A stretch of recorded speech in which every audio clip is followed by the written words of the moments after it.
Hi everyone, welcome back to my channel Let's Learn Biology. In the previous lecture, we have learned about vulva development in C. elegans. So in today's lecture, we will continue the remaining portion of that topic and we will see all the mutation cases which is related to this topic. जो भी मेरे video पे आज पहली बार आए हैं, channel पे first time देख रहे हैं, उनको मैं रिक्वेस्ट करूंगी कि मेरे चैनल पे जाके आप प्लेलिस्ट वाले सेक्शन में जाना, आपको एक डेवलपमेंटल बायोलॉजी का फोल्डर मिलेगा। उसमें इस लेक्चर का पार्ट 1 पहले आप पढ़ लीजिए। उसमें मैंने पूरा वल्वा डेवलपमेंट का सिग्नलिंग अच्छे से बताया हुआ है। ये लेक्चर पार्ट 2 है, जो उसके आगे का सारा प्रोसेस कंटिन्यू है इसमें।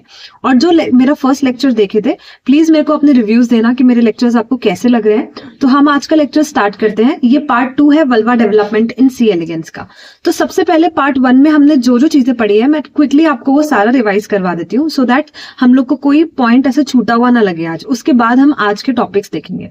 सबसे पहले हमने लास्ट लेक्चर में ये देखा था, जो सी एलिगेंस का वल्वा है, वल्वा का जो पोजीशन होता है, वल्वा का जो पोजीशन होता है वो मिड वेंट्रल होता है। ठीक है, मिड वेंट्रल पोजीशन। सेकंड हमने ये देखा था कि वल्वा फॉर्मेशन में एक बहुत इंपॉर्टेंट सेल होता है, एंकर सेल। ठीक है, एंकर सेल कैसा होता है, एक्ट करता है as a inducer.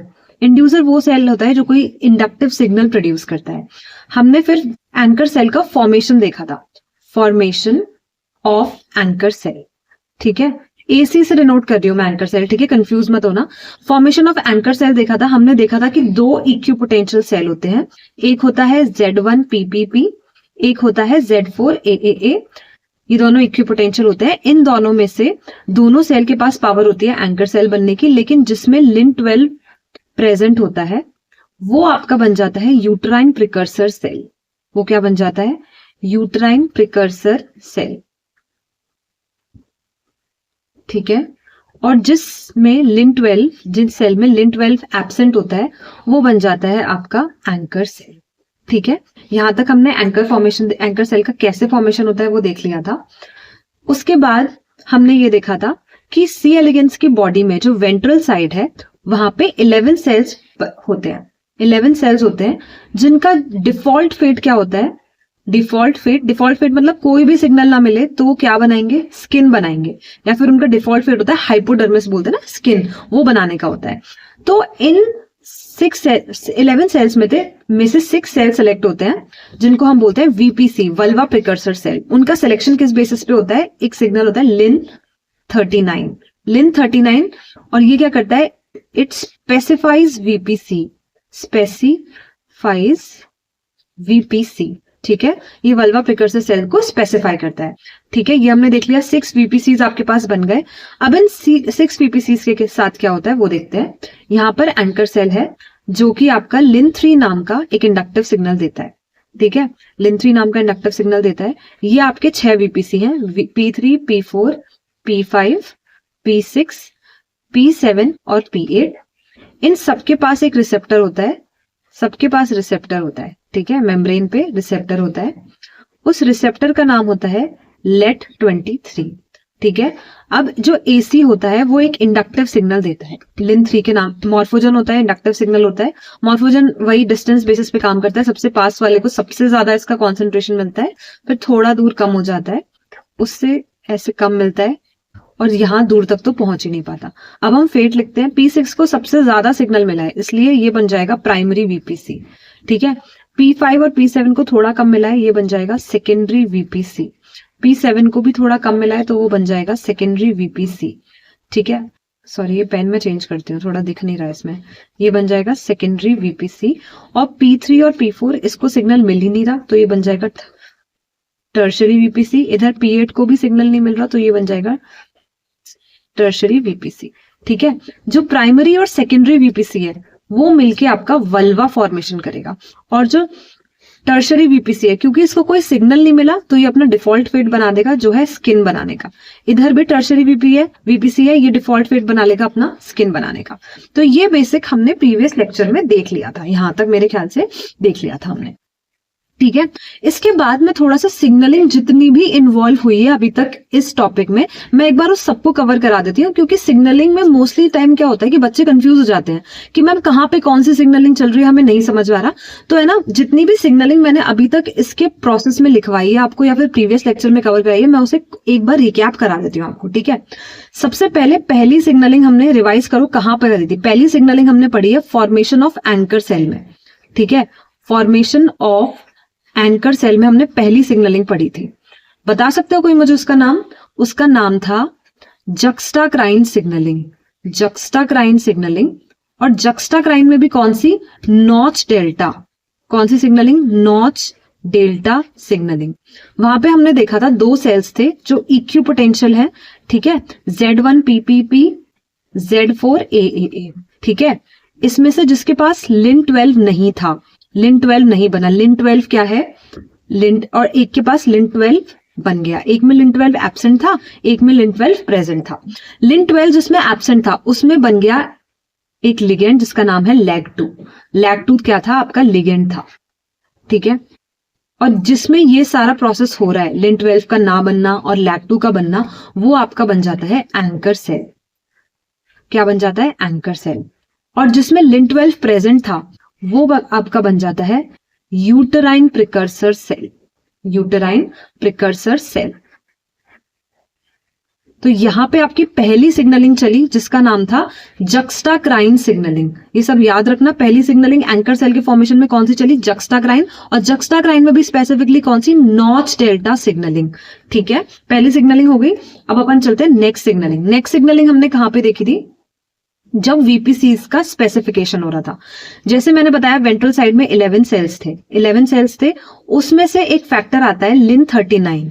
Lin39 6 sales को मिल पाता है और वो 6 सेल्स स्पेसिफाई हो जाते हैं to form vulva precursor cell. ठीक है, वो क्या बना लेते हैं? Vulva precursor cell. तो ये फैक्टर क्या है? Lin39। अब मुझे इसके बारे में स्पेसिफिकली बताना पड़े तो ये एक WNT सिग्नल है। WNT सिग्नल है। ठीक है, और WNT सिग्नलिंग एक तरीके का पैराक्राइन फैक्टर होता है। कैसा फैक्टर होता है? Paracrine factor. ठीक है, ये समझ आ गया। दूसरी सिग्नलिंग आपकी यहां पे चली।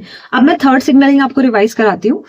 जब आपके 6 वीपीसी बन रहे होते हैं ना, यहां पे एंकर सेल होता है, एंकर सेल। यहां पे 6 वीपीसीज होते हैं। ठीक है, 6 वीपीसीज होते हैं और यहां पे एक सिग्नलिंग चलती है। इन 6 वीपीसीज के पास लेड23 नाम का रिसेप्टर होता है। लेड23 नाम का रिसेप्टर होता है। ठीक है, और यहां पर जो सिग्नल प्रोड्यूस होता है वो होता है Lin3। सिग्नल कौन सा होता है? सिग्नल यहां पे जो प्रोड्यूस होता है, इंडक्टिव सिग्नल जो एंकर सेल देता है, उसका नाम होता है Lin3। ठीक है, तो यहां पे जो Lin3 होता है ना, इसके बारे में थोड़ा डिटेल बता देती हूँ। Lin3 जो होता है वो होमोलोगस होता है, होमोलोगस टू, जैसे C elegans homologous to EGF। EGF क्या है आपका? Epidermal growth factor. Epidermal growth factor हम ह्यूमंस में देखते हैं। ठीक है, एपिडर्मल ग्रोथ फैक्टर। तो ये बोला है जो ह्यूमंस में एपिडर्मल ग्रोथ फैक्टर होता है ना, Lin3 उसी का होमोलोगस है जो C एलिगेंस में मिलता है। तो ठीक है, एपिडर्मल ग्रोथ फैक्टर का होमोलोगस होता है Lin3। Lin3 is homologous to epidermal growth factor. और ये जो पाथवे फॉलो करता है वो होता है RTK pathway, receptor tyrosine kinase pathway. Receptor tyrosine kinase pathway, tyrosine kinase pathway, receptor tyrosine kinase pathway. ठीक है, ये पाथवे चलता है। अगर जिसने भी सेल सिग्नलिंग अच्छे से पढ़ा है ना यूनिट 4, वो इसको कनेक्ट कर पा रहे होंगे। बाकी यहाँ पे पूरा सेल सिग्नलिंग तो मैं नहीं बताऊंगी, वो मैं 4th यूनिट में आपको कवर करा दूंगी। पर यहाँ पे एक बार आपको नाम जानना बहुत जरूरी है। जैसे Lin3 के बारे में आ गया तो वो किसका होमोलोगस है, हमें पता होना चाहिए कि वो एपिडर्मल ग्रोथ फैक्टर जो कि RT के पाथवे फॉलो करता है उसका होमोलोगस है। ठीक है, ये थर्ड सिग्नलिंग हो गई। ठीक है, नंबरिंग कर देती हूँ मैं। ये कौन सी सिग्नलिंग हो गई? थर्ड वाली। अब हम 4th सिग्नलिंग एक देखते हैं। 4th सिग्नलिंग चलती है आपकी, 4th सिग्नलिंग का नाम है लेटरल इनहिबिशन। लेटरल इनहिबिशन, जिसमें इन्वॉल्व होता है Lin12। अब लिन 12 हमने पहले भी पढ़ा है जब हम एंकर सेल का फॉर्मेशन देख रहे थे। तो लिन 12 में जहां पर भी आ गया तो लिन 12 पहले भी नॉच डेल्टा सिग्नलिंग करा रहा था और यहाँ पे भी ये नॉच डेल्टा सिग्नलिंग कराएगा। ठीक है, तो लेटरल इनिबिशन अभी कॉन्सेप्ट में पूरा पढ़ाऊंगी आपको, ये हमने लास्ट में कवर नहीं किया था, इस स्लाइड में हम कवर करेंगे इस वीडियो में। तो लिन 12 में एक बार ये देख लेते हैं सिग्नलिंग कौन सी चलती है, नॉच डेल्टा, और कौन सा पाथवे होता है, ये जक्स्टाग्राइन सिग्नलिंग का पार्ट होता है। ठीक है, जक्स्टाग्राइन सिग्नलिंग सबको पता है कि कॉन्टैक्ट होता है जिन दो सेल्स में, वहीं पर अप्लाई होती है। जक्स्टाग्राइन मतलब पास पास वाले सेल्स में अप्लाई होती है। तो यहाँ पे जो सिग्नलिंग चलती है वो चलती है जक्स्टाग्राइन सिग्नलिंग। अब आप पूछोगे कि मैम ये लेटरल इनिबिशन क्या होता है, कहाँ लगता है, एक बार इसका पूरा कॉन्सेप्ट मैं समझाती हूँ आज। ठीक है, लेटरल इनिबिशन क्या होता है, देखो ये आपका एंकर सेल है। ठीक है, और यहाँ पर आपके 6 VPC है, P3, P4, P5, P6, P7 और P8, ये हैं आपके 6 VPCs। तो जब इसमें लिन 3 नाम का इंडक्टिव सिग्नल डिस्ट्रीब्यूट होता है तो क्या होता है, P6 के पास थोड़ा नीचे सबसे पास है क्योंकि P6, और आपको पता है कि जो पैराक्राइन सिग्नल होता है वो डिस्टेंस डिपेंडेंट मैनर में वर्क करता है। तो P6 सबसे पास है तो उसको सबसे ज्यादा सिग्नल मिल गया, उसका थोड़ा सा कम आपको P5 पे मिला, और उससे भी थोड़ा कम, और उतने ही जितना P5 को मिला उतना ही P7 को मिल गया, और P3, P4, P8 में तो गया ही नहीं। तो यहाँ पे जो P6 का फेट हो जाएगा वो प्राइमरी फेट हो जाएगा, P5 का जो फेट हो जाएगा वो सेकेंडरी फेट हो जाएगा, और P7 का जो फेट हो जाएगा वो सेकेंडरी फेट हो जाएगा। पहला रीजन तो ये, रीजन 1 ये होता है कि जो concentration of lin 3 is unequal, जिस वजह से प्राइमरी इज अनइक्वल। ठीक है, concentration of lin 3 is unequal, पहली बात तो, जिसकी वजह से प्राइमरी और सेकेंडरी फेट डिसाइड होता है। दूसरी बात ये है, ये यहाँ पे जो मेन सेल है P6 जो प्राइमरी फेट लेके बैठा होता है, ये कंटिन्यूअसली बाकी दोनों सेल्स को इनिबिट करता है कि प्राइमरी मैं बन रहा हूं तो मैं तुम्हें प्राइमरी नहीं बनने दूंगा।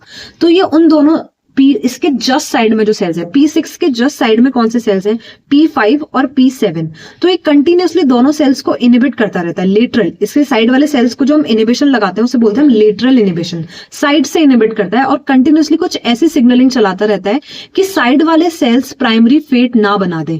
तो ये P6 क्या कर रहा है, P6 इनिबिट कर रहा है सो दैट साइड में प्राइमरी फेट ना बन जाए, प्राइमरी बनने के फेट को ये रोक रहा है, कंटिन्यूअसली इनिबिट कर रहा है, साइड वाले को कहीं प्राइमरी फेट ना मिल जाए, इसलिए P5 और P7 को सेकेंडरी फेट मिल जाता है। आया समझ में, P5 और P7 को सेकेंडरी फेट क्यों मिल रहा है, एक तो कॉन्सेंट्रेशन ऑफ लिन 3 पहले से ही अनइक्वल है, वो कम मिला है क्योंकि P5 और P7 थोड़े दूर पर थे तो उनको कम लिन 3 मिला है, और दूसरी बात P6 कंटिन्यूअसली एक ऐसी सिग्नलिंग चला रहा है जिसकी वजह से क्या हो रहा है, वो अपने साइड वाले सेल्स को प्राइमरी फेट लेने के लिए इनिबिट कर रहा है, और इस वजह से जो साइड में सेल्स है P5 और P7 वो सेकेंडरी वल्वा प्रिकर्सर सेल्स बन जाते हैं। आया समझ में।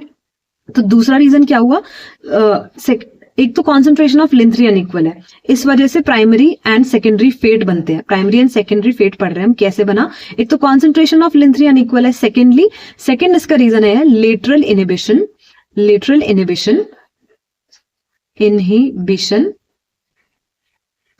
Bye P6 cell.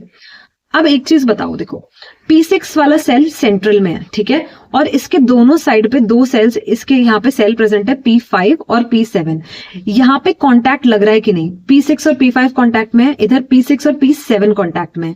तो जहां पे मैंने कांटेक्ट बताया था वहां पे कौन सी सिग्नलिंग लगती है, जक्स्टाग्राइन सिग्नलिंग। तो यहाँ पे अब जाहिर सी बात है, कोई आपसे पूछे लेटरल इनिबिशन में कौन सी सिग्नलिंग लग रही है, तो हम बता सकते हैं यहाँ पे जक्स्टाग्राइन सिग्नलिंग लग रही है, और जक्स्टाग्राइन में भी कौन सी, नॉच डेल्टा सिग्नलिंग लग रही है।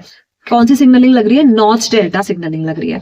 ठीक है, आया समझ में कि कैसे लेटरल इनिबिशन लगा। लेटरल इनिबिशन कौन लगा रहा है, फर्स्ट ऑफ ऑल P6 लगा रहा है लेटरल इनिबिशन। किस पे लगा रहा है, उसके जस्ट में जो कॉन्टैक्ट वाले सेल्स हैं, एक तरफ P5 है और एक तरफ P7 है, उनको लेटरली इनिबिट कर रहा है कि तुम प्राइमरी फेट मत लो, प्राइमरी VPC तो मैं ही बनूंगा, तुम सेकेंडरी बन जाओ। ठीक है, लिटरली उन दोनों सेल्स को इनिबिट कर रहा है। ठीक है, आया समझ में। यहाँ पे मैंने बता दिया फैक्टर कौन सा इन्वॉल्व है, लिन 12। लिन 12 मुझे बताओ क्या था, इतनी देर में हम पढ़ रहे हैं ना, Lin12 क्या था, Lin12 एक रिसेप्टर है। अब रिसेप्टर है तो इसका लिगेंड भी होगा, रिसेप्टर है Lin12 तो इसका कोई लिगेंड भी होगा। तो ये पूरी सिग्नलिंग अब हम एक डायग्राम के थ्रू समझते हैं, ठीक है। अभी तक मुझे लगता है बेसिक सबको समझ आया ना कि लेटरल इनहिबिशन क्या होता है। कोई पूछेगा तो हम बता सकते हैं लेटरल इनहिबिशन क्या होता है। P6 प्राइमरी बनने के फेट को अडॉप्ट करता है, एट द सेम टाइम वो अपने दोनों कॉन्टैक्ट में जो सेल्स हैं साइड में P5 और P7 उनको लेटरली इनहिबिट करता है कि आप प्राइमरी मत बनो, आप सेकेंडरी बन जाओ। उसे प्राइमरी बनने से रोकता है। जैसे कुछ टॉपर्स होते हैं, उनकी क्या मेंटालिटी होती है, वो अपना तो पढ़ते हैं और दूसरों को कंटिन्यूअसली डिस्ट्रैक्ट करते रहते हैं, रोकते रहते हैं कि तुम पढ़ाई मत करो, ताकि अगर वो भी पढ़ लिया तो वो भी फर्स्ट आ जाएंगे, उसे डर रहता है। तो ऐसे P6 को भी डर रहता है, वो चाहता है कि मैं प्राइमरी बनूं पर कोई दूसरा प्राइमरी VPC ना बन जाए। ये लेटरल इनहिबिशन का कॉन्सेप्ट होता है, ठीक है। अब हम देखते हैं कि क्या होता है। जैसे ये एंकर सेल है, ठीक है, ये हमने बना दिया एंकर सेल। यहाँ पर ये वाला जो सेल है वो आपका P6 है, जो आगे चल के प्राइमरी फेट लेगा, ठीक है। और यहाँ पे जो सेल है वो P7 है, जो आगे चल के सेकेंडरी फेट लेगा। अब ये सेकेंडरी फेट और प्राइमरी फेट बनेगा कैसे? सबसे पहले तो पहला नाइंसाफी तो आपके इंडक्टिव सिग्नल नहीं करती, नाइंसाफी नहीं, उसका नेचर ही यही है कि जो सबसे पास होगा उसकी तरफ सबसे ज्यादा जाएगा। तो एंकर सेल सबसे क्लोज होता है P6 के, तो सबसे ज्यादा हाई कॉन्सेंट्रेशन में इसको Lin3 मिल जाता है। जो इंडक्टिव सिग्नल होता है ना Lin3, वो सबसे हाई कॉन्सेंट्रेशन में P6 को मिल जाता है, और उससे थोड़ा कम कॉन्सेंट्रेशन में वो P7 के पास जाता है, क्योंकि वो थोड़ा डिस्टेंस पर है, दूरी पर है, तो वो कम मिल पाता है उसको सिग्नल, ठीक है। पहला तो यही हो गया, थोड़ा सा डिस्टेंस यहाँ पे। अब लेटरल इनहिबिशन का कॉन्सेप्ट कैसे लगता है? जैसे ही यहाँ पर एक रिसेप्टर होता है इस सिग्नल को ग्रास्प करने के लिए, उस रिसेप्टर का नाम हमें पता है, उस रिसेप्टर का नाम क्या है? LET23 receptor. और ये रिसेप्टर तो P7 के पास भी है, इसका नाम है LET23 रिसेप्टर, क्योंकि इंडक्टिव सिग्नल को लेने के लिए कोई रिसेप्टर होना चाहिए, तो दोनों के पास LET23 है। अब P6 में जैसे ही Lin3 की बाइंडिंग LET23 के साथ हुई, हमने सेल सिग्नलिंग का एक कॉन्सेप्ट पढ़ा है कि जैसे ही लिगेंड रिसेप्टर से बाइंड करता है, उस सेल के अंदर कुछ ऐसा इंट्रासेलुलर प्रोसेस चलने लगता है जिसकी वजह से सिग्नलिंग कैस्केड आगे बढ़ता है। अब जैसे ही Lin3 बाइंड हुआ LET23 से, इस सेल के अंदर पूरा सिग्नलिंग चलने लगा, इंट्रासेलुलर सिग्नलिंग कैस्केड चलने लग गया, एक कैस्केड चलने लगा सिग्नल का, ठीक है। उस सिग्नलिंग की वजह से यहां पर प्राइमरी फेट एक्टिवेट हो गया। कौन सा फेट एक्टिवेट हो गया? इस सेल को प्राइमरी VPC बनाओ, वो फेट एक्टिवेट हो गया, ठीक है, सिग्नलिंग की वजह से। और यहां पर एक लिगेंड, ट्रांसमेम्ब्रेन लिगेंड जो होता है ना, ट्रांसमेम्ब्रेन प्रोटीन, वो एक्सप्रेस हो गया, ठीक है। इसके जो ट्रांसमेम्ब्रेन मतलब जो मेम्ब्रेन पे होता है, सेल मेम्ब्रेन पे आपको दिखता है, ऐसा प्रोटीन जो मेम्ब्रेन पे आपका एक्सप्रेस हो, इसे हम बोलते हैं ट्रांसमेम्ब्रेन प्रोटीन, और इसका नाम है DSL, ठीक है। ध्यान से इस नाम को देखना, इसका नाम है DSL। ये एक तरीके का लिगेंड है, या फिर इसको हम बोल सकते हैं ये एक तरीके का ट्रांसमेम्ब्रेन प्रोटीन है। कैसा प्रोटीन है? ट्रांसमेम्ब्रेन प्रोटीन है, जो कि एक्सप्रेस हो जाता है P6 सेल पे। ट्रांसमेम्ब्रेन प्रोटीन है जो कि एक्सप्रेस हो जाता है आपका कौन सी सेल पे? P6 सेल पे। इसमें प्राइमरी फेट एक्टिवेट हो गया और DSL इसकी मेम्ब्रेन पे एक्सप्रेस हो गया। अब DSL क्या है? एक तरीके का लिगेंड है, तो इसके लिए जाहिर सी बात है लिगेंड है तो कोई रिसेप्टर भी होना चाहिए, तो इसके साइड वाले सेल में रिसेप्टर बन जाता है। रिसेप्टर कौन सा? वही जो हमने पढ़ा था अभी, इसका नाम है Lin12 नाम का रिसेप्टर P7 वाले सेल में एक्सप्रेस हो जाता है। जैसे ही इसमें Lin12 और इनकी बाइंडिंग होती है, DSL और Lin12 की बाइंडिंग होती है, P7 वाले सेल में कुछ ऐसी सिग्नलिंग चलने लग जाती है जो इसके प्राइमरी बनने वाले फेट को इनएक्टिव करती है। प्राइमरी फेट तो इसमें इनएक्टिव हो जाता है, प्राइमरी बनने वाला फेट इनएक्टिव हो जाता है, और इसका सेकेंडरी बनने वाला फेट एक्टिव हो जाता है। आया समझ में? कैसी सिग्नलिंग चलती है? Lin12 के साथ जब DSL बाइंड करता है तो साइड वाला सेल P5 या P7, इसमें कुछ ऐसी सिग्नलिंग चलती है कि इसका प्राइमरी बनने वाला फेट इनहिबिट हो जाता है और सेकेंडरी बनने वाला फेट एक्टिव हो जाता है। देखो इन दोनों एरोस का आप डिफरेंस समझते हो ना, जब भी मैं ऐसे बना रही हूं किसी में ऐसे, तो समझ लो वो चीज इनहिबिटेड है, इनहिबिटेड या फिर इनएक्टिव, इनहिबिट। और जब मैं एरो ऐसे बना रही हूं मतलब वो चीज कंटिन्यू हो रही है, बन रही है। तो यहाँ पे ये फेट तो इनहिबिट हो गया प्राइमरी बनने वाला, और सेकेंडरी वाला फेट एक्टिव हो गया, ये मतलब एक्टिव हो गया, ठीक है। इसको मैं वापस एक बार नई स्लाइड में रिवाइज करा देती हूँ, ठीक है। तो हुआ क्या? एंकर सेल ने क्या किया? P6, यहाँ पे P6 वाला सेल था, उसको सिग्नल मिला और रिसेप्टर से बाइंडिंग हुई, तो P6 वाले सेल में कुछ ऐसी सिग्नलिंग चली कि ये प्राइमरी फेट इसका एक्टिव हो गया। आफ्टर दैट उसके बाद इसमें एक लिगेंड बना, लिगेंड का नाम क्या था? लिगेंड का नाम बताओ। डीएसएल, डीएसएल का फुल फॉर्म मैं आपको बताती हूँ। डीएसएल का फुल फॉर्म है डेल्टा सिरेट लैग-2। लैग-2 हमने पहले भी पढ़ा है ना, लैग-2 एक लिगेंड है और जिसका रिसेप्टर लिन-12 है। ये हमने एंकर सेल के फॉर्मेशन वाली क्लास में भी पढ़ा है, ठीक है। तो डीएसएल क्या है, डेल्टा सिरेट लैग-2, और इसका फीचर क्या है, ये है क्या, ये है एक तरीके का ट्रांस मेम्ब्रेन प्रोटीन, जो ट्रांस मेम्ब्रेन वाले रीजन पे एक्सप्रेस होता है। ये ट्रांस मेम्ब्रेन प्रोटीन है, ठीक है। कैसा प्रोटीन है, ट्रांस मेम्ब्रेन प्रोटीन है, और नेचर वाइज ये एक लिगेंड है, नेचर वाइज लिगेंड है, ठीक है। और यहाँ पे P6 वाले सेल में ये एक्सप्रेस होता है, जिसकी वजह से जो P7 वाला सेल है, P7 वाला सेल है, उस पे इसका रिसेप्टर होता है। रिसेप्टर का नाम जल्दी से बता दो। रिसेप्टर है लिन-12, लिन-12, जिससे ये जाके बाइंड होता है। इन दोनों की बाइंडिंग होती है, और इन दोनों की बाइंडिंग के बाद P7 वाले सेल में सेकेंडरी वाला फेट, सेकेंडरी बनने का फेट जो होता है वो इनहिबिट हो जाता है। सॉरी वेरी सॉरी, जिसमें primary, I am really very sorry, P7 वाले सेल में प्राइमरी बनने का फेट जो होता है वो इनएक्टिव हो जाता है। प्राइमरी बनने का फेट इनएक्टिव हो जाता है और सेकेंडरी बनने का फेट एक्टिव हो जाता है। सेकेंडरी बनने का फेट जो होता है वो एक्टिव हो जाता है, ठीक है।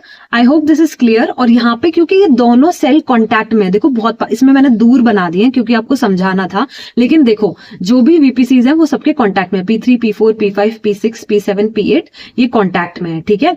तो ये सारे कांटेक्ट में है। तो यहाँ पे जो सिग्नलिंग चल रही है, मैं बड़े बड़े अक्षरों में लिख देती हूँ, सिग्नलिंग जो चल रही है वो है जक्स्टाक्राइन सिग्नलिंग।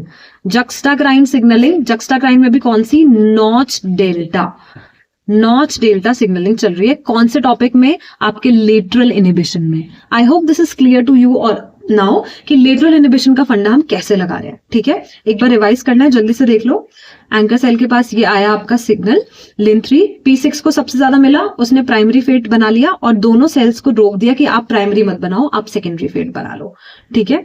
उसके बाद हमने ये देखा, इसमें समझा कि कैसे प्राइमरी फेट इनहिबिट हो रहा है P7 वाले सेल में और सेकेंडरी फेट एक्टिव हो रहा है। और यहाँ पे जो सिग्नलिंग लग रही है वो लग रही है जक्स्टाक्राइन या फिर नॉच डेल्टा सिग्नलिंग, ठीक है।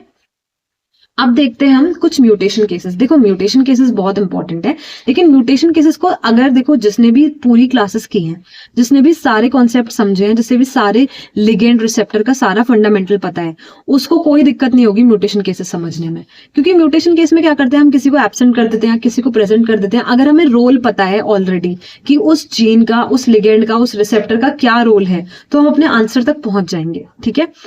चलते हैं अब लिन-39 का लॉस ऑफ फंक्शन करवाए। यहाँ पे कंडीशन क्या दी हुई है, loss of function mutation in लिन-39।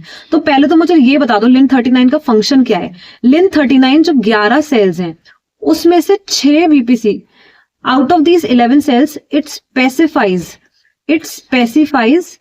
6 VPCs, 6 VPCs को ये स्पेसिफाई करता है। तो मुझे कोई एक बात बताओ, अगर इसमें लॉस ऑफ फंक्शन हो गया, मतलब ये अपना फंक्शनल नहीं है, ये काम नहीं कर रहा, तो अगर लिन-39 ही काम नहीं करेगा तो क्या 11 सेल्स में से 6 वीपीसी स्पेसिफाई होंगे? स्पेसिफिकेशन का जो इसका काम है वो होगा, वो भी नहीं होगा। अगर लिन-39 एब्सेंट है तो 6 वीपीसी स्पेसिफाई नहीं होंगे। 6 वीपीसी ही स्पेसिफाई नहीं हुए तो क्या वल्वा बनेगा? वल्वा भी फिर नहीं बन पाएगा और ये ऑर्गेनिज्म आपका वल्वा लेस ऑर्गेनिज्म बन जाएगा, ठीक है। कैसा ऑर्गेनिज्म होगा? वल्वा लेस, ऐसा ऑर्गेनिज्म जिसमें वल्वा ही नहीं है। तो ये पहला केस मैंने पूरा कर दिया, loss of function mutation in लिन-39। जिन भी स्टूडेंट्स को म्यूटेशन केसेस डराते हैं या फिर उन्हें ऐसा लगता है तो बहुत टफ है, एक बार देख लो इसमें कुछ भी टफ लगा के आपको, अगर हमें जो भी कंडीशन दी हुई है उसका हमें फंक्शन पता है तो हम आराम से अपने आंसर तक पहुंच सकते हैं। तो कोई पैनिक करने की जरूरत नहीं है, कोई डरने की जरूरत नहीं है कि अरे क्या आंसर होगा, ये तो बहुत रॉकेट साइंस है, कुछ भी नहीं है। लेक्चर को आप ध्यान से सुनो, जहां पे मैंने जिसका जो फंक्शन लिखवाया है वो आप लिख लो, याद कर लो, और आप फिर अपने आप म्यूटेशन केस में उसके आंसर तक पहुंच जाओगे। It's not at all difficult. यहाँ पे भी मैंने कुछ नहीं किया, लॉस ऑफ फंक्शन था तो मैंने उसका फंक्शन पहले अपने आप को रिकॉल करवाया। फंक्शन क्या था कि ये 11 सेल्स में से 6 वीपीसी को स्पेसिफाई कर रहा था। अब इसका फंक्शन अगर बंद हो गया तो 6 वीपीसी भी स्पेसिफाई नहीं होंगे। अब जब 6 वीपीसी स्पेसिफाई नहीं होंगे तो क्या ऑर्गेनिज्म में वल्वा बनेगा? नहीं बनेगा, ठीक है। I hope this is clear to you now. कोई दिक्कत है आप कमेंट सेक्शन में लिख सकते हो, ठीक है। सेकेंड हम पढ़ेंगे एंकर सेल डिस्ट्रॉय हो गया। अब यहाँ पे तो इन्होंने हद ही कर दी। एंकर सेल जो है, जो कि मेन इंड्यूसर है, उसी को डिस्ट्रॉय कर दिया। मेन जो इंड्यूसर था, जो इंडक्टिव सिग्नल दे रहा था, जो इस पूरे की सिग्नलिंग करवा रहा था, वो ही डिस्ट्रॉय कर दिया। अब इन्होंने क्या किया, इसको कर दिया डिस्ट्रॉय।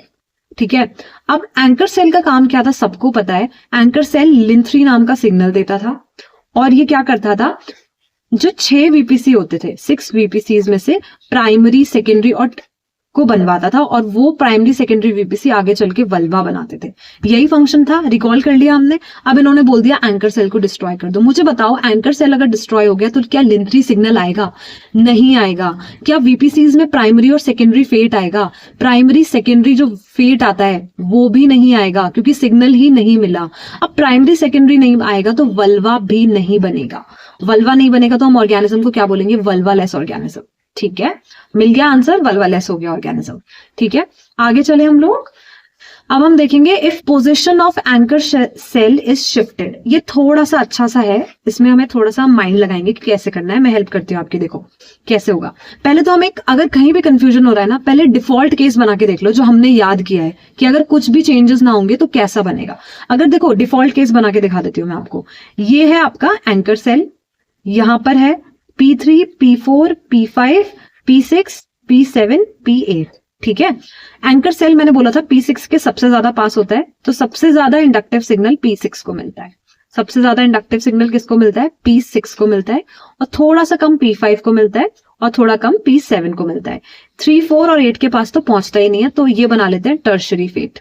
इनके पास कौन सा फेट आ जाता है? Tertiary fate. इन सबके पास रिसेप्टर है, ये याद रखना। रिसेप्टर तो सारे वीपीसीज के पास होता है, लेकिन लिन3 बराबर नहीं पहुंच पाता है, इसलिए वो प्राइमरी और सेकेंडरी और टर्शरी में डिवाइड हो जाते हैं। अब 5 के पास थोड़ा कम पहुंचा था तो ये बन गया सेकेंडरी। 6 के पास सबसे ज्यादा पहुंचा था, ये बन गया प्राइमरी, और 7 के पास भी थोड़ा कम पहुंचा था तो ये बन गया सेकेंडरी। अब इन तीनों ने मिलके, जो प्राइमरी था वो 8 सेल कंट्रीब्यूट करता है, जो सेकेंडरी है वो 7 सेल कंट्रीब्यूट करता है, और इधर से भी जो सेकेंडरी P7 वो 7 सेल्स कंट्रीब्यूट करता है, और टुगेदर ये मिलके बना लेते हैं 22 सेल्स का वल्वा। ये अपना डिफॉल्ट केस है, अगर कोई भी म्यूटेशन नहीं हुआ तो ऐसे चलेगा ये कॉन्सेप्ट। अब क्योंकि क्वेश्चन में बोला है हमें एंकर सेल को शिफ्ट करना है, तो चलो भाई जो क्वेश्चन की डिमांड है पूरी कर देते हैं। हमने कर दिया एंकर सेल को शिफ्ट। ठीक है, अभी तक मैंने कुछ भी दिमाग नहीं लगाया, जो क्वेश्चन में बोल रहे हैं मैं वो कर रही हूँ। ठीक है, एंकर सेल को इन्होंने बोला शिफ्ट कर दो, मैंने शिफ्ट कर दिया। अब एंकर सेल शिफ्ट हो गया तो वो तो अपना काम करेगा। एंकर सेल क्या है? एक इंड्यूसर है। इंड्यूसर का काम क्या है? इंडक्टिव सिग्नल देना, और इंडक्टिव सिग्नल क्या है यहाँ पे? लिन3। ठीक है, तो ये तो कहीं भी हो, जैसे मेरा काम पढ़ाई करना है अगर, तो मुझे कहीं भी छोड़ दो, आप मुझे मेरी सिटी में रख लो, कहीं दूसरी सिटी में छोड़ाओ, इंडिया से बाहर छोड़ाओ, अगर मेरा काम पढ़ाई करना है तो वो मैं करूंगी, चाहे मुझे कहीं भी करना पड़े वो चीज।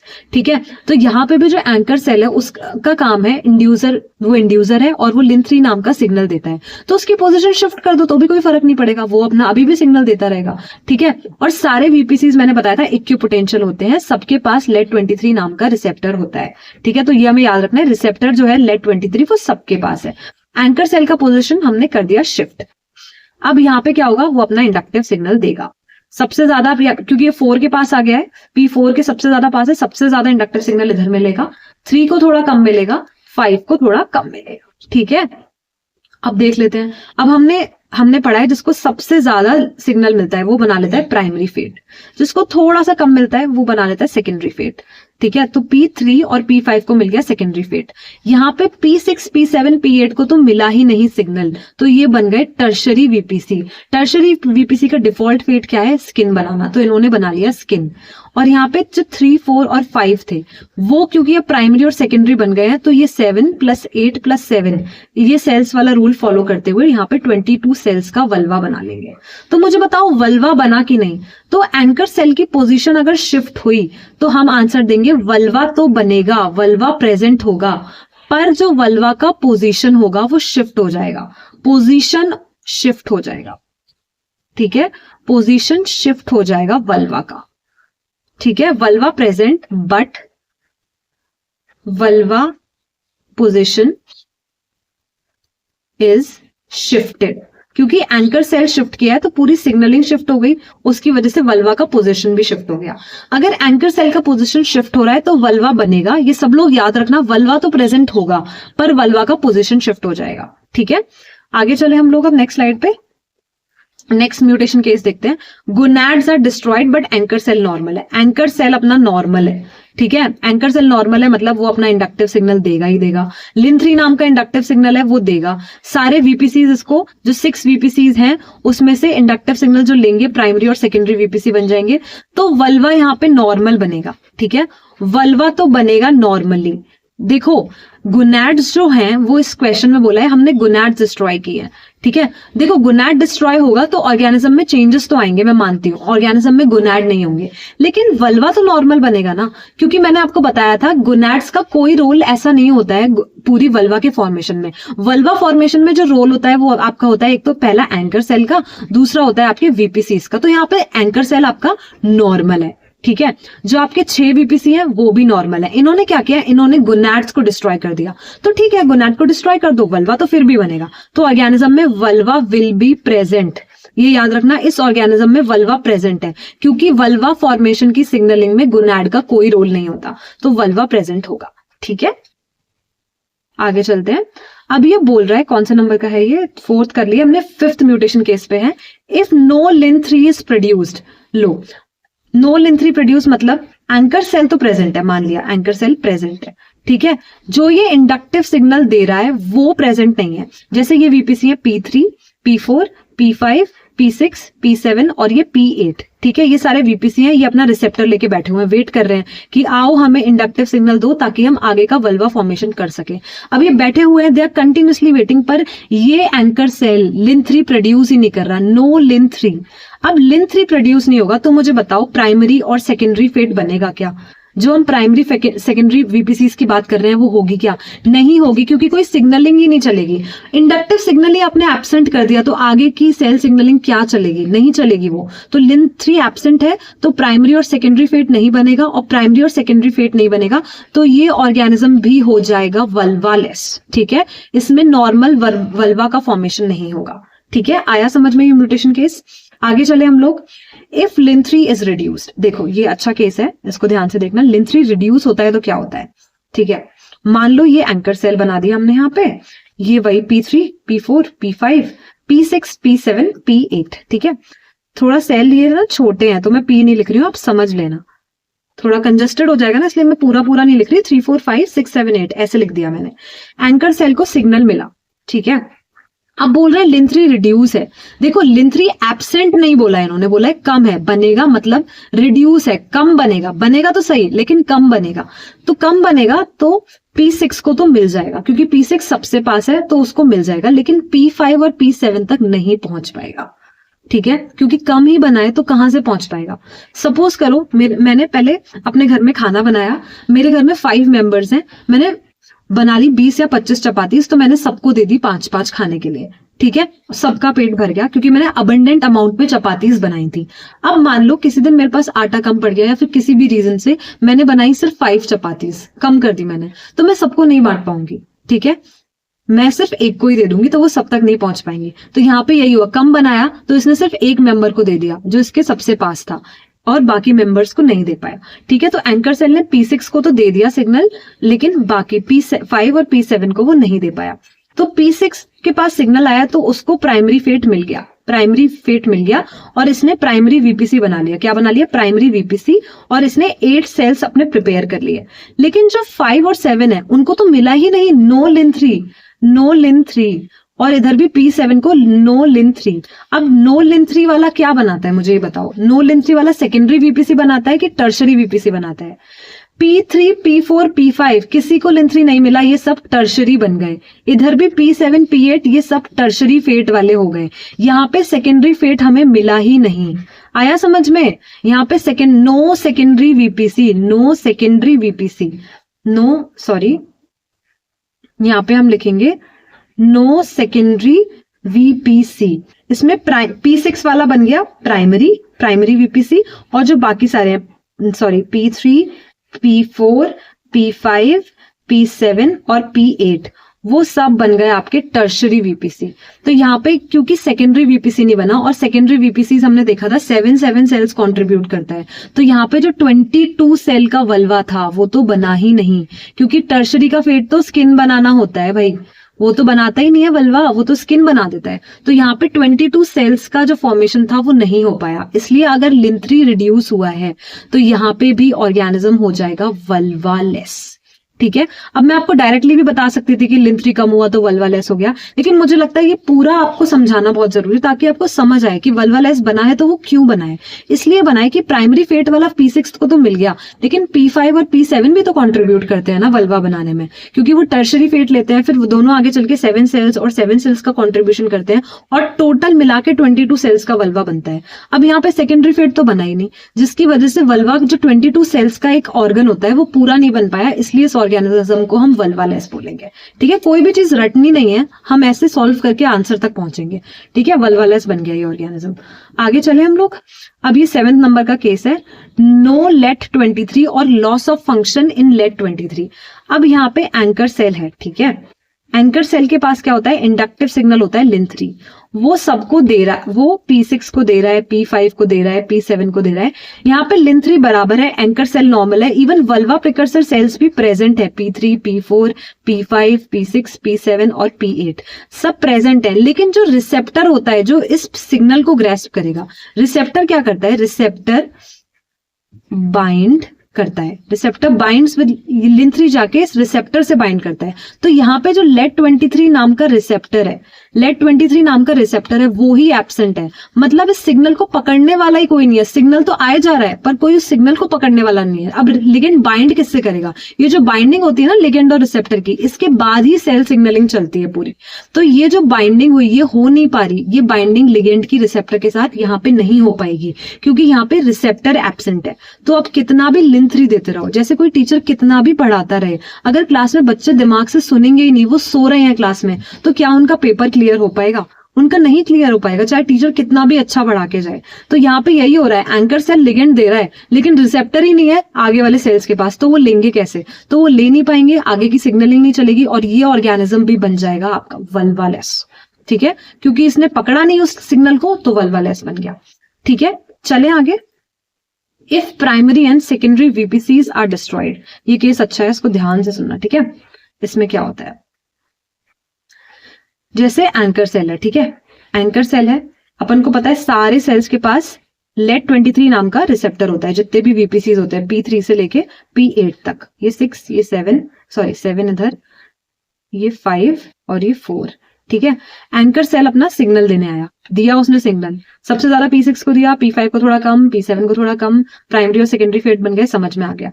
ये बन गया प्राइमरी और ये बन गया सेकेंडरी, ये भी बन गया सेकेंडरी, ये दोनों ये टर्शरी बन गए, ये दोनों टर्शरी बन गए। ठीक है, अब ये बोल रहा है ये जो प्राइमरी और सेकेंडरी वाले सेल्स है ना, P5, P6, P7, हमने इन्हें कर दिया डिस्ट्रॉय, इन्हें कर दिया हमने डिस्ट्रॉय।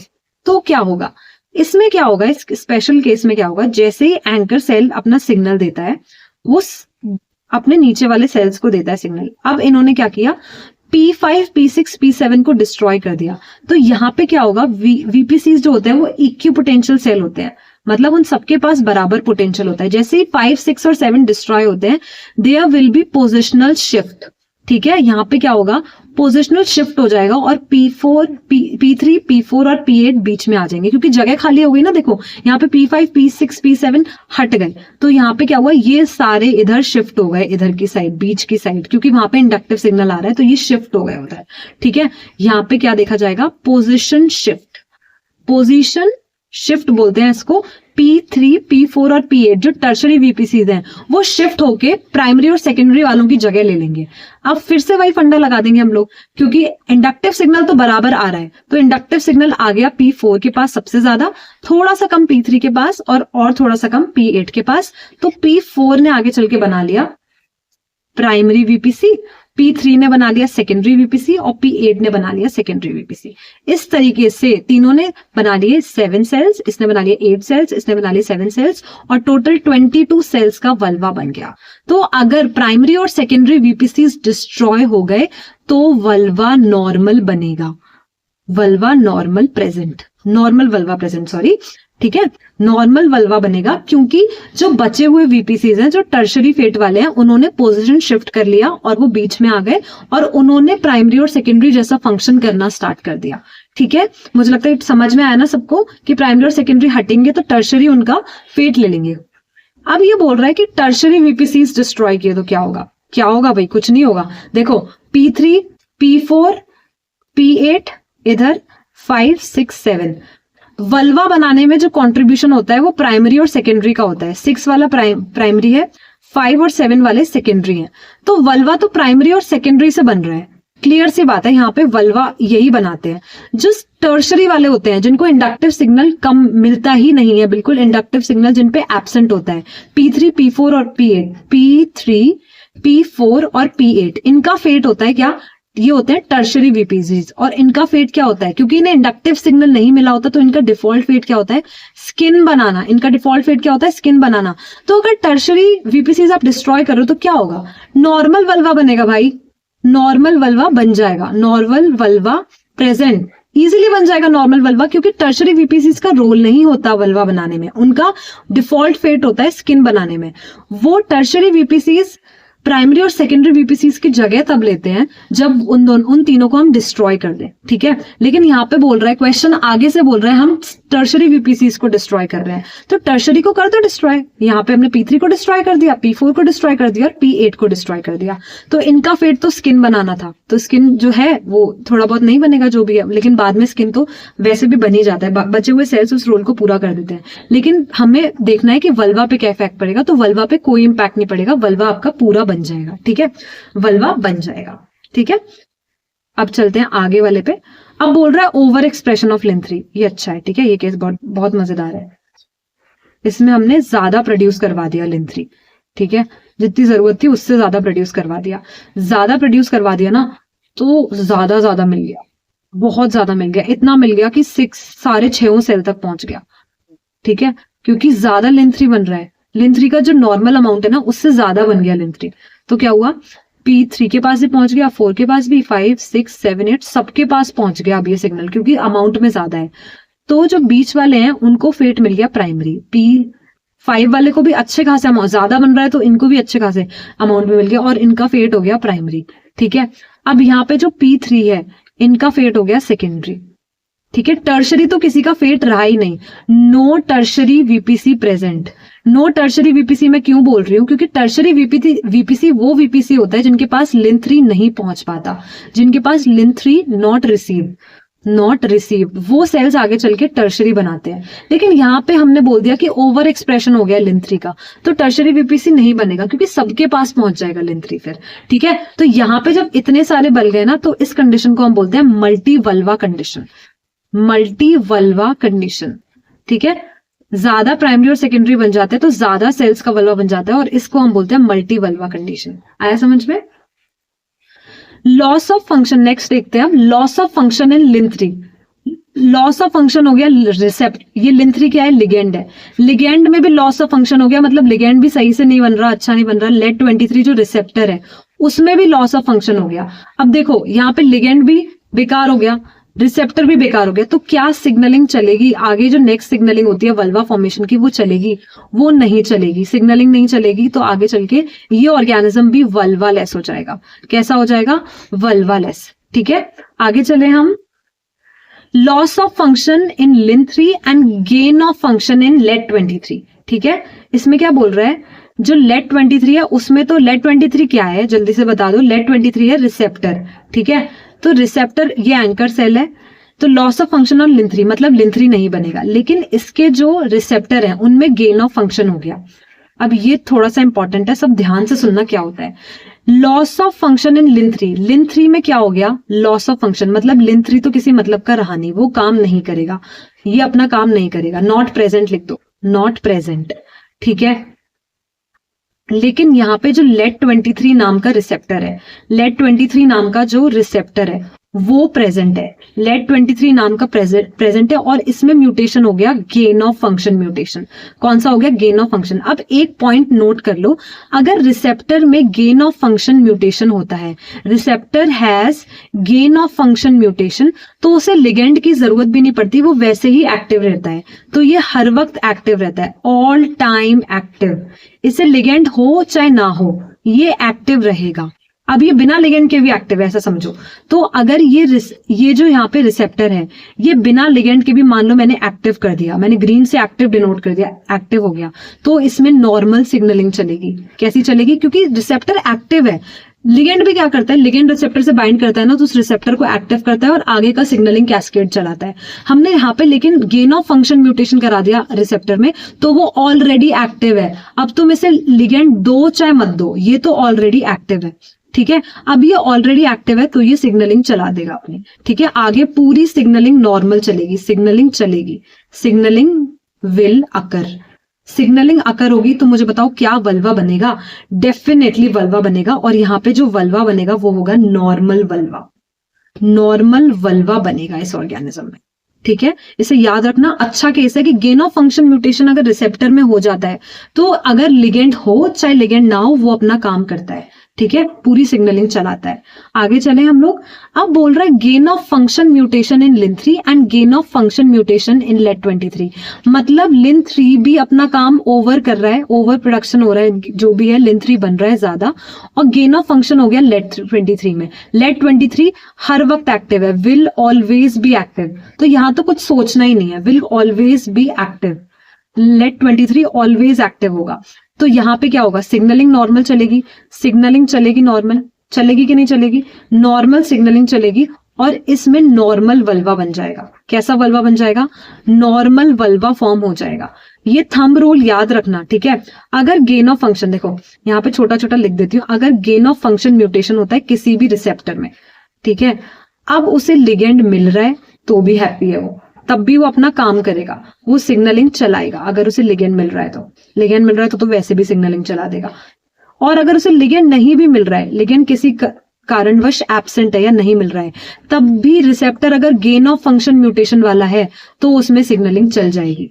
ये याद रखना, क्योंकि उस रिसेप्टर में गेन ऑफ फंक्शन हो रखा है, वो ऑलरेडी एक्टिव है, उसका काम अब लिगेंड पे डिपेंडेंट रह ही नहीं गया, वो ऑलरेडी हाइपर एक्टिव मोड में आ चुका है वो रिसेप्टर। तो लिगेंड हो चाहे लिगेंड ना हो, वो अपना फंक्शन और सेल सिग्नलिंग का सारा काम पूरा करेगा। ठीक है, तो यहाँ पे गेन ऑफ फंक्शन जो ये कंडीशन दी हुई है ना म्यूटेशन की, इसमें नॉर्मल वल्वा फॉर्म होगा। ठीक है, आगे चले। Gain of function mutation in लिन3, मतलब लिन3 तो प्रेजेंट है, लिन3 प्रेजेंट है, अच्छा खासा अमाउंट में प्रेजेंट है, लेकिन लॉस ऑफ फंक्शन हो गया लेट23 में। यहाँ पे LOF हो गया, रिसेप्टर एक्टिव नहीं है, रिसेप्टर LF हो गया, लॉस ऑफ फंक्शन हो गया LOF, लॉस ऑफ फंक्शन हो गया आपका रिसेप्टर में। रिसेप्टर इनएक्टिव पड़ा हुआ है, रिसेप्टर इनएक्टिव पड़ा हुआ है। अब मेरे को एक बात बताओ, रिसेप्टर इनएक्टिव रहेगा, अब चाहे कितना भी लिन3 इसको दे दो, कितना भी ज्यादा अमाउंट में देते जाओ, अगर ये इनएक्टिव ही है तो क्या ग्रास्प कर पाएगा? नो, इसके बीच में नो सिग्नलिंग, क्योंकि ग्रास्पिंग पावर इसमें है ही नहीं, इस सिग्नल को ग्रास्प करने की पावर नहीं है, नो सिग्नलिंग। तो इसमें जो वल्वा बनेगा ऑर्गेनिज्म का, वो वल्वा लेस हो जाएगा, बनेगा ही नहीं वल्वा, सॉरी, ठीक है, वल्वा लेस ऑर्गेनिज्म हो जाएगा। ठीक है, आया समझ में? जैसे मैंने आपको बताया था ना, अगर टीचर कितना भी पढ़ाता रहे अच्छे से, अगर स्टूडेंट एब्सेंट माइंडेड बैठे हैं क्लास में, सो गए हैं, वो ध्यान ही नहीं दे रहे, तो क्या उन स्टूडेंट्स का CSIR नेट क्लियर हो पाएगा? उनका नहीं हो पाएगा। चाहे टीचर कितनी भी एनर्जी लगा के पढ़ाते रहे, वो अपने सारे कॉन्सेप्ट अच्छे से क्लियर करते रहे, बच्चे सुन ही नहीं रहे तो कहां से हो जाएगा? तो ऐसे ही इस VPC का जो रिसेप्टर है ना, वो अपना कान बंद करके बैठा हुआ है, रिसेप्टर बिल्कुल लॉस ऑफ फंक्शन म्यूटेशन में बैठा हुआ है। अब इंड्यूसर कंटिन्यूअसली सिग्नल दिए जा रहा है, गेन ऑफ फंक्शन म्यूटेशन हो गया लिन3 में, लिगेंड बनता जा रहा है, पर इसमें आगे सिग्नल नहीं चलेगी क्योंकि रिसेप्टर इनएक्टिव पड़ा हुआ है, इसलिए ऑर्गेनिज्म वल्वा लेस बनेगा। आया समझ में? आगे चलते हैं। देखो ये केस मैं लास्ट टाइम कराना भूल गई थी, loss of function mutation in लिन12। ये लिन12 हम वो वाली बात कर रहे हैं, वो वाली कहानी याद है एंकर सेल फॉर्मेशन की? सबको लास्ट क्लास में करवाई थी, सबको याद है? जब लिन12 प्रेजेंट होता है तो बन जाता है यूट्राइन प्रिकर्सर सेल। याद आया? 2 सेल्स थे, इक्विपोटेंशियल सेल्स थे, आया याद? जिसमें लैग2 बन रहा था वो एंकर सेल था, जिसमें लिन12 प्रेजेंट था वो यूट्राइन प्रिकर्सर सेल बन रहा था। आया याद? तो जहां पे लिन12 प्रेजेंट है वो यूट्राइन प्रिकर्सर सेल, जहां पे लिन12 एब्सेंट है वो बन जाएगा आपका एंकर सेल। ठीक है। तो इस क्वेश्चन में ये बोल रहा है, इन दोनों सेल्स की बात हो रही है, वो जो इक्विपोटेंशियल ग्रुप का सेल था ना उसी की बात हो रही है, दो सेल्स की, हमने एंकर सेल फॉर्मेशन में पढ़ा था ना। तो ये बोल रहा है लॉस ऑफ फंक्शन म्यूटेशन हो गया Lin12, मतलब दोनों ही सेल्स में लॉस ऑफ फंक्शन हो गया Lin12 का, मतलब Lin12 दोनों ही सेल्स में नहीं बन रहा। लॉस ऑफ फंक्शन हो गया किसमें? Lin12 में, दोनों ही सेल्स में Lin12 नहीं बन रहा। तो क्या होगा? Both cells will become anchor cell, both cells बना लेंगे एंकर सेल, क्योंकि एंकर सेल की रिक्वायरमेंट ही क्या है? Lin12 एब्सेंट कर दो, एंकर सेल बन जाएगा। तो यहाँ पे दोनों में ही Lin12 एब्सेंट है, तो दोनों सेल्स क्या बन जाएंगे? Anchor cell. आया समझ में? अब इसका एक और उल्टा केस है, बिल्कुल ऑपोजिट, कि गेन ऑफ फंक्शन म्यूटेशन हो गया अगर Lin12 में, तो क्या होगा? देखो, अगर Lin12 में गेन ऑफ फंक्शन म्यूटेशन हो गया, मतलब जो दो इक्विपोटेंशियल सेल थे ना पास, उन दोनों में अब Lin12 प्रेजेंट है, दोनों में Lin12 प्रेजेंट है, Lin12 प्रेजेंट है। अब हम दोनों में ही Lin12 ले आए, मतलब नो एंकर सेल फॉर्मेशन, क्योंकि एंकर सेल की रिक्वायरमेंट क्या थी? जल्दी से बताओ, एंकर सेल की रिक्वायरमेंट थी कि Lin12 एब्सेंट करना है। अब यहाँ पे गलती से दोनों में ही Lin12 बनने लग गया, तो नो एंकर सेल फॉर्मेशन। तो ये दोनों सेल क्या बन जाएंगे? Both cells will form uterine precursor cell. क्या बना लेंगे? Uterine precursor cell. आया समझ में? क्लियर हुआ? अब किसी भी, मान लो किसी भी ऑर्गेनिज्म में एंकर सेल नहीं बन रहा है, तो मुझे बता दो जल्दी से, क्या उसमें वल्वा बनेगा? एंकर सेल नहीं बन रहा, मतलब पूरी सिग्नलिंग खत्म है, आगे कोई सिग्नलिंग नहीं चलेगी। तो ये जो ऑर्गेनिज्म है वो कैसा बन जाएगा? ये जो ऑर्गेनिज्म है वो बन जाएगा वल्वालेस। ठीक है, वल्वालेस। आया समझ में? ठीक है। तो यहाँ पे मैंने जितने भी, मुझे ख्याल से मैंने 16 म्यूटेशन केसेस करवा दिए आपको, हमने करे हैं 16 म्यूटेशन केसेस। ठीक है, तो यहाँ पे आज की क्लास में पूरा वल्वा डेवलपमेंट सी एलिगेंस का मेरी साइड से खत्म हो गया है, थियोरेटिकल एस्पेक्ट पूरा खत्म हो गया है, हमने सारी सिग्नलिंग देख ली, हमने आज की क्लास में लेटरल इनहिबिशन का पूरा जो था हमने कॉन्सेप्ट देख लिया है। आज की क्लास थोड़ी सी लंबी जाएगी क्योंकि इतने डिटेल में किसी ने नहीं करा है अभी तक केसेस, तो है ना, मुझे लगता है आप एक्सेस कर सकते हो यूट्यूब पे मेरे चैनल को, और आप ये सारे 16 के 16 म्यूटेशन केसेस यहाँ पे पढ़ लो। बहुत डिटेल में मैंने आपको एक एक केस बताया है। ठीक है, हमने एक एक केस को इसीलिए थोड़ा लंबा हो गया क्लास, लेकिन मुझे लगता है ये भी कराना बहुत जरूरी है। एक एक केस को जब आप घर से प्रैक्टिस करोगे, घर पे बैठ के डील करोगे, तो अगर एग्जाम में कोई रैंडम नया केस आ गया तो आपका दिमाग चल पाएगा। ठीक है, जरूरी नहीं है जो मैंने कराया है वही वाला एकदम एग्जाम में आ जाए।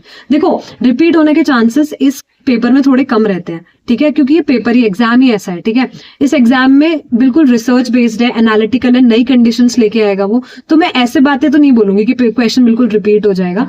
क्वेश्चन हाँ कुछ हद तक रिपीट, कुछ क्वेश्चन रिपीट होते हैं, पर मुझे लगता है अगर आप कॉन्सेप्ट को एकदम ग्रास्प करके जा रहे हो, आपका ग्रिप अच्छा है कॉन्सेप्ट में, आपने अच्छे से प्रैक्टिस किया हुआ है, तो आपका ब्रेन वहां पे भी अच्छे से उस चीज को डील करने के लिए रेडी हो जाता है कि कोई नई कंडीशन। देखो, रिसर्च मुझे लगता है यही है, जरूरी नहीं है पुराना आपने वो पढ़ा हो, कोई नई सिचुएशन में वो आपको डालता है। अगर वो कोई नया रिसर्च एनवायरनमेंट क्रिएट करके एक क्वेश्चन देता है, एक लेबोरेटरी में ऐसे ऐसे कर रहे थे, तो मुझे लगता है अगर आपको कॉन्सेप्ट एकदम क्लियर है, आपने घर से अच्छे से प्रैक्टिस की है, तो वहां पे भी आप अपना ब्रेन यूज करके अच्छे से आप एक सही आंसर तक पहुंच पाओगे। ऑप्शंस दिए रहते हैं, आप एलिमिनेट करके या कैसे भी करके सही आंसर तक पहुंच जाओगे। इसलिए मैंने आपको सारे म्यूटेशन केसेस करा दिए। कोई डिफिकल्टी लगे आप कमेंट सेक्शन में पूछ सकते हो। बाकी म्यूटेशन केसेस में कुछ भी नहीं है, अगर मुझे लगता है आपको सबका रोल पता है तो हम प्लस माइनस करके अपना आंसर ले आते हैं कि अगर वो प्रेजेंट है वो चीज तो वही रोल ज्यादा हो जाएगा, अगर वो चीज कम है तो जो रोल वो परफॉर्म कर रहा था वो नहीं हो पाएगा अब सेल में। तो यही होता है, म्यूटेशन केस कोई टफ चीज नहीं है। ठीक है, तो ऐसे ही मैंने 16 करीब म्यूटेशन केसेस कराए हैं, आप सबको अच्छे से रिवाइज करो। ठीक है, और क्या हो रहा है, क्या कॉन्सेप्ट लग रहा है, किस लॉजिक से हम उस आंसर तक पहुंच रहे हैं वो आप समझ लो। ठीक है, that's all for today's lecture. Thank you. अगर आपको मेरे वीडियोस पसंद आ रहे हैं तो उनको लाइक करिए, मेरे चैनल को अपने फ्रेंड्स में शेयर करो। मैं कोशिश करती रहूंगी नेट का सिलेबस जितना ज्यादा कवर करवा सकूं अपने वीडियोस में, और मेरे चैनल को सब्सक्राइब करो और नोटिफिकेशन वाला आइकॉन प्लेस करो ताकि आपको मेरे नोटिफिकेशन मिलते रहे कि कब मैं वीडियो पोस्ट कर रही हूँ। इसका नेक्स्ट वीडियो बहुत जल्दी आने वाला है, बिल्कुल डिले नहीं होगा। मैं सारे CSIR नेट के PYQs कराऊंगी जो अभी तक आए हुए हैं वल्वा डेवलपमेंट के। ठीक है, विद इन 1 और 2 डेज मैं पोस्ट कर दूंगी video. Thank you so much, thank you for watching, bye bye.